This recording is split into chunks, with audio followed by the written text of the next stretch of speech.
2016년 8월 27일 토요일 설법을 시작하도록 하겠습니다. 오늘 설법의 주제도 4가지로 설명을 드릴 텐데요.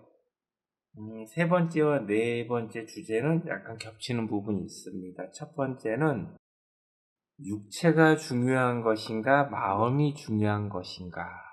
여기서 말하는 마음은 본 마음을 이야기하는 것입니다. 그리고 두 번째 주제는 후광을 받은 수행자가 죽음을 맞았다고 하면 어떻게 되는지에 대해서 설명을 드릴 것이고요. 세 번째 주제는 현세의 외모와 승질머리와 못된 습관들은 모두 전생의 3에서 5생의 동물의 모습에서 온 것입니다. 그리고 마지막으로 네 번째 주제는 좋은 습성이 내세에 연결이 되는 것인가, 이렇게 4가지 주제로 설명을 드리도록 하겠습니다. 첫 번째 주제입니다. 육체가 중요한 것인가, 마음이 중요한 것인가. 여러분들은 참수행법을 만나서 참수행을 정진하고 있습니다. 참수행법의 내용, 제 설법을 듣거나 책을 보거나 인위적인 노력을 하더라도 항상 수행자는 윤회의 기준으로 생각을 하도록 인위적인 노력이 절대적으로 필요합니다. 한 생의 기준이 아닙니다. 그런데 일반 사람들은 항상 삶을 한 생의 기준으로 살아가기 때문에 참수행의 내용을 이해하기란 거의 불가능한 것입니다. 지금 제가 육체가 중요한가 마음이 중요한가에 대해서도 설명을 하는데 한 생의 기준으로 설명을 하는 것이 아니라 윤회의 기준으로 설명을 드리는 것입니다. 육체란 물질계에서 형성된 것입니다. 그리고 물질로 이루어졌기 때문에 생로병사의 삶을 살아간 후에 소멸이 되는 것입니다. 그래서 참수행에서는 이 육체를 우복이라고도 이야기를 합니다. 우복은 읽다 보면 언젠가는 헤어지는 것이고, 헤어진다라고 하면 버리는 것입니다. 언젠가는. 사람들이 마음이 어디 있는지 아느냐? 일반 사람들은 알지 못합니다. 마음은 원래적서부터 시작도 없고 끝도 없이 육도회를 반복하면서 본체 속에 있었고요. 본체는 어디 있느냐? 내 육체와 공존하고 있는 것입니다. 육체는 물질계에 태어날 때마다 동물의 몸을 받을 때도 있고 사람의 몸을 받을 때도 있습니다. 100번을 윤회하면 1번, 2번은 사람의 육체를 받는 것이고 98에서 99번을 동물의 몸을 받는 것입니다. 또 의복을 받는 것이죠. 그런데 사람들은 이러한 내용을 알지 못합니다. 알지 못한다라는 것은 이 육체가 뜻과 의미가 없다라는 것도 모르고 이 육체에 불필요한 과도한 시간과 금전을 사용한다라는 것입니다. 참수행에서 육체를 이야기를 하니까 육체를 부정적으로 이야기를 하는 것이 아닙니다. 이 육체도 내가 죽음을 맞는 그 순간까지 적절하게 관리를 해 나가면서 삶을 살아가는 것은 꼭 수행자들에게도 필요한 것입니다. 관리를 함으로써 질병의 불편함에서 조금 벗어날 수 있고 또 건강과 활력을 유지해 나갈 수 있기 때문에 그렇지만 그 이상의 행동들은 모두 아무런 뜻과 의미가 없는 행동이라고 보시면 됩니다. 지금 일반 분들이 제가 이야기를 해드리는 내용을 이해할 수 있을까요?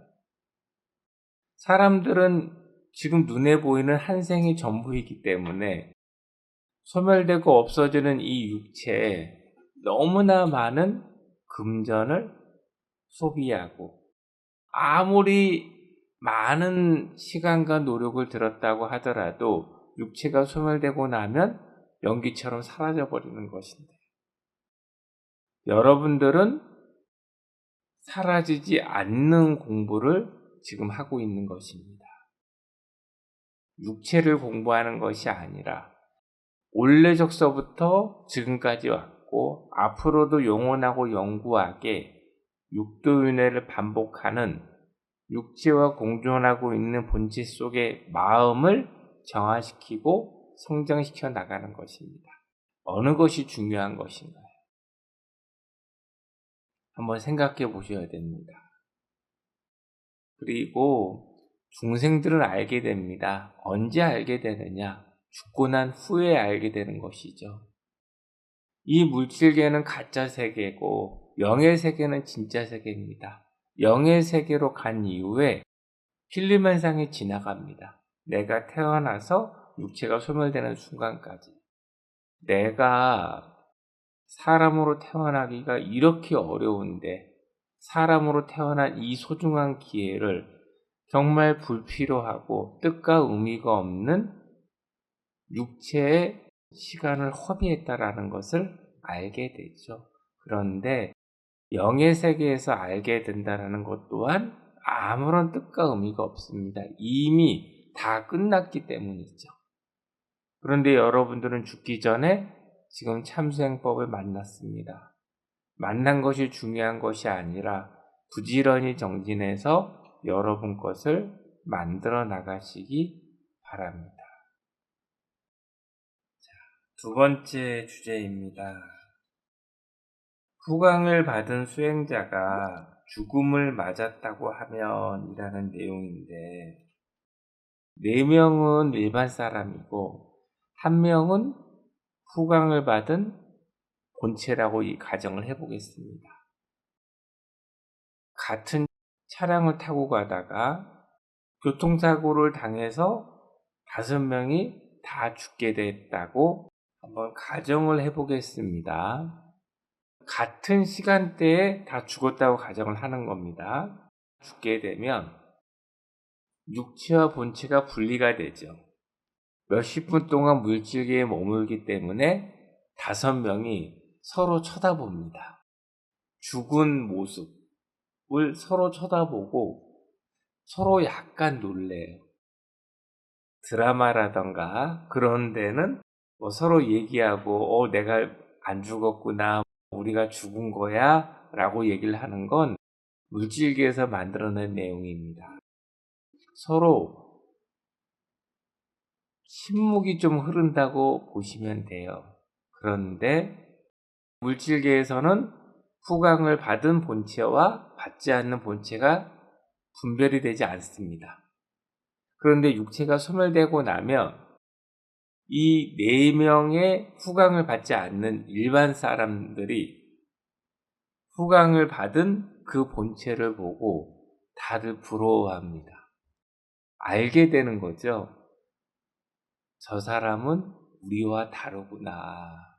그걸 말로 하는 것이 아니라 느낌감으로 다 알게 되는 겁니다. 우리와 다르구나. 우리가 알지 못하는 큰 복을 받아서 정말 좋은 곳으로 흘러가는구나. 야, 참 부럽구나. 라는 생각을 하게 되는 것입니다. 일반 사람들은.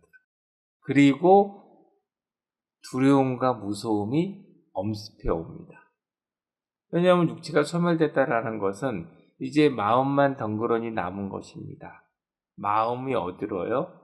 물질계에서 선을 쌓기란 굉장히 어렵기 때문에 영의 세계에 가서 대부분 지옥으로 흘러가서 고통을 받는 삶을 살아간다는 것을 본인들이 알아요. 그러면 후광을 받은 본체는요, 마찬가지로 그 4명을 이렇게 보면 나는 저 사람들하고 다르구나라는 걸 알아요. 그리고 영의 세계는 층이 굉장히 많다라고 얘기를 드렸습니다. 가는 길이 달라요. 후광을 받은 본체는 극락세계로 흘러가고 극락세계에서 일정 기간 머물다가 사람으로 태어나서 부귀영화를 누리고 또다시 극락세계에 흘러가고 느낀감으로 알아요. 그래서 그때 기쁨과 환희라는 단어를 쓰는 거예요. 너무 고맙고 참회의 눈물도 나고 야, 내가 이런 큰 복을 받았구나 라는 것을 알게 된다라는 것이죠. 그리고 이제 5명은 각자 갈 길을 가는 겁니다. 4명은 중생의 삶을 살아가는 것이고 후광을 받은 본체는 참 행복을 느끼는 삶을 개미 한 마리가 지리산만한 빵덩어리를 다 먹을 때까지 참 행복을 누리는 삶을 살아간다라고 보시면 됩니다. 그래서 여러분들은 죽음을 두려워할 이유가 없습니다. 죽음이 두려운가요? 죽음이 두려운 것이 아니라 내가 참생과 헤어지는 순간이 무섭고 두려운 거예요. 여러분들은 이미 후광을 받았습니다. 그렇지만 아무리 큰 후광이라고 하더라도 후광은 소멸되고 사라지는 것입니다. 여러분들은 영원하고 영구하게 소멸되지 않는 참생의 기초를 마음속에 심기 위해서 부지런히 마음유통법과 인위적인 노력을 정진해 나가시기 바랍니다. 만약 참생의 기초가 심어진다라고 하면 영원하고 영구하게 금전을 초월하고 질병을 초월하고 사건 사고가 없고 불편한 인연을 만나지 않는 이것이 중생을 초월하는 삶을 영원하고 영구하게 살아간다는 뜻입니다. 그래서 이 시간도 많이 남지 않았기 때문에 부지런히 정진해 나가시고 수행자는 자부심이 넘치셔야 돼요. 이런 공부를 하는데 누구를 만나도 떳떳하게 만나고 당당하게 나는 이런 공부를 하고 있습니다라고 얘기할 정도는 돼야 되지 않는가라는 생각을 해보고 참생의 기초가 심어지는 것이 바로 석가모니 부처님께서 걸어가신 길에 토대가 만들어지는 것입니다. 그리고 3번째 주제와 4번째 주제인데 이건 좀 합쳐져 있는 내용입니다. 지금 여러분들의 외모와 승질머리와 못된 습관, 성격들은 모두 전생의 3에서 5생의 동물의 모습에서 온 것입니다. 전생의 3에서 5생의 내 마음의 모습, 승질머리의 못된 습관은 지금 많이 표출이 되지만 조금 더 길게 보면 몇십생, 몇백생, 몇천생의 삶의 모습이 이렇게 압축돼 가지고 지금 성격과 습성으로 나오고 있는 것입니다. 저번 시간에 얘기를 드렸습니다. 현세에 내가 똑똑하다라고 하면 전생에 가까운 전생에 똑똑한 동물로 삶을 살았기 때문에 똑똑한 지능을 갖게 되는 것입니다.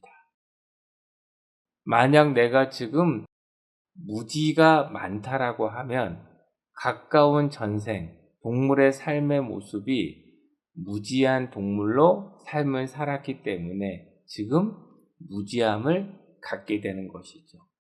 자, 동물이 선악을 쌓는다라는 것은 거의 불가능하다고 보시면 돼요. 동물들은 본능대로 살아가지 사람으로 태어났을 때 기회가 있는 것입니다. 선을 축적해 나갈 수가 있는 것인데, 사람으로 태어났을 때 선을 많이 축적하여 놓았다라고 하면 상위 동물로 태어나고 똑똑한 동물로 태어날 확률이 많아지는 것이고, 사람으로 태어났을 때 악행을 많이 저질렀기 때문에 무지한 동물로 많이 태어나는 것이죠. 사람으로 태어났을 때 악행을 많이 저질렀다라고 하면 하위 동물로 태어나고 무지한 동물로 태어날 가능성이 많은 것입니다. 그러면 좋은 습성이 넷에 연결이 되는 것인가요? 만약 지금 남들보다 내가 지능이 높은 삶을 살아가고 있습니다. 그럼 그 사람이 악행을 저지른다라고 하면 하위 동물로 태어나고 무지한 동물로 태어나서 삶을 살아갑니다. 하위 동물로 태어나고 무지한 동물의 삶을 살아도 그 무지한 동물에서는 똑똑한 삶을 살아갑니다. 나름대로. 왜냐하면 좋은 습이 지금 남아있기 때문에 무지한 동물로 태어나더라도 연결이 되죠. 그런데 무지한 동물로 한 번 태어나는 것이 아니라 2번, 3번, 10번, 20번, 30번 태어나게 되면 여기에서 내가 가지고 있던 좋은 습들은 점점점 퇴보되는 것이고, 무지한 습이 좋은 습을 자꾸 소멸시켜 나간다라고 보시면 됩니다. 그래서 사람일 때 참 잘해야 돼요. 사람일 때. 동물일 때는 기회조차가 없잖아요. 사람일 때 내가 선을 축적하는 삶을 살아가는가, 악을 축적하는 삶을 살아가는가. 참수행법을 만난 여러분들은 지금 그 기준을 알고 행을 할 수 있지만, 일반 사람들은 선악의 기준을 알지 못하기 때문에 그냥 본인의 동물의 승질머리와 못된 습성대로 살아가는 것입니다. 이 내용을 알고 부지런히 바꿔 나가시기 바랍니다. 오늘은 이 4가지 정도만 여러분들이 이해를 하시면 될 것 같습니다. 자, 1부 수업은 여기까지 하겠습니다. 고맙습니다.